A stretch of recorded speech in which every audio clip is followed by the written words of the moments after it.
Hello, yeah. And this is one of those days that will let our opinion come true in some of the happenings around music industry, especially in Nigerian music industry. So this time around, it's actually not totally a Nigerian music industry thing, but it has to do with the MTV Music Video Awards that is coming up, I think, in September. But the nominees list are out. And within that list, we had the Afrobeats category.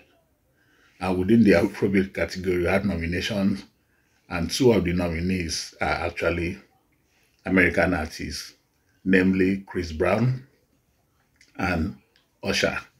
So some Nigerian music critic or historian or music analysts have aired their opinion kicking against the nomination of Americans in the Afrobeat category.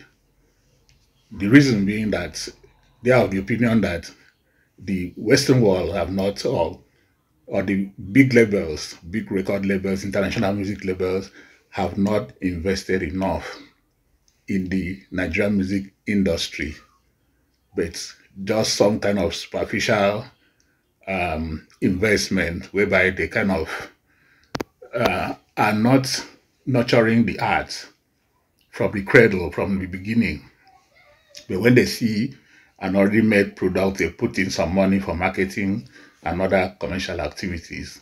And now getting the music out and getting Americans to imbibe in this music means that within maybe the next 2 or 3 years, we may not even find Nigerian artists in those categories, in those awards. So that's the position they are taking. I tend to agree, but at the same time, I disagree in certain aspects. First of all, the issue of investment in the Nigerian music industry is where I tend to agree with them because at the moment we don't have the big labels in Nigeria, and not having the big labels means the investment is not deep rooted to continue to nurture the treadmill, the production line of these artists. So in so doing, the artists struggle, and we know that for everyone Burna Boy or Davido we see, there are thousands of their likes that have not been able to break through to the international level, even sometimes even to the national level. There are thousands and millions of young lads that have not been able to get the inroads into the industry. But the big labels, the multinationals, will rather wait for somebody that has pushed himself forward before they come and tap it from the top. This is where the complaint is coming from, and I tend to agree with that. But at the same time, I disagree with the fact that maybe with time, the source of the Afrobeat will not be recognized again. More like they will not recognize Nigeria or Africa as the source, as the home of Afrobeats. I tend to disagree with that because it is like saying that reggae music will stop being recognized as coming from Jamaica.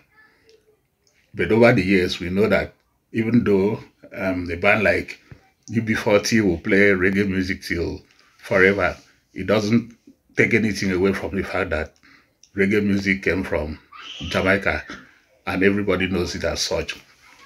So in terms of Afrobeat, I can't see any reason why somebody would now say that um, Afrobeat did not originate from Nigeria and Africa. The point is, if you keep your culture, it's likely to die.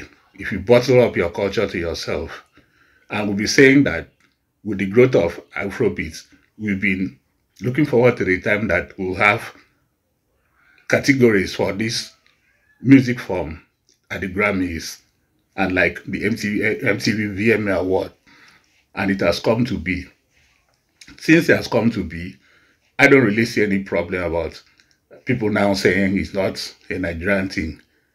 I think the problem should be more to the Americans who have allowed the music from Africa to erode into their own R&B and pop or whatever music they are playing. It is not supposed to be a worry because we've been able to sell the culture to them. Just like we're imbibing their culture, buying into their music, buying into their clothes, buying into almost everything. I know it took a while before um, the Nigerian people really accepted our own music as our own. Even the radio stations in the 80s and thereabout were not playing Nigerian music so much to the point that the government had to put a law that encouraged local content in broadcast. Then another point, and where I have issues, is this. The problem now is that we are not developing the local music so much again. By that I mean, I think we have not tapped into high life so much. We have not tapped into Fuji so much. We have not tapped into Apala that much. And we have not tapped into Juju music and other ethnic kind of music, ethnic kind of music. And this is the backbone of the Afrobeat. Afrobeat is a combination of all these other forms of traditional music or ethnic music peppered with some foreign elements. We are not, I don't think we have any rising on Fuji artists in the mold of the Adewale Yubas of this world and the Pasuma. There's no big name, there's no new name that has come up to that level. That is where I have my worries. In high life, we are only talking of flavor. There's no other big name that has moved high life in Nigeria to the world stage. The Ghanaians are trying a bit in that aspect, but from Nigeria, we have not tapped into high life so much. This is where the worry is because if we don't reinvent those music forms, if we don't, bring them up again, we will have problem. We need to reinvent those music so that the Western world or whoever wants to jump into the Afrobeat thing will have to go and start from the beginning to understand where we are coming from. But at the moment, it seems everything has stagnated. They've gotten the code. And these guys actually featured artists.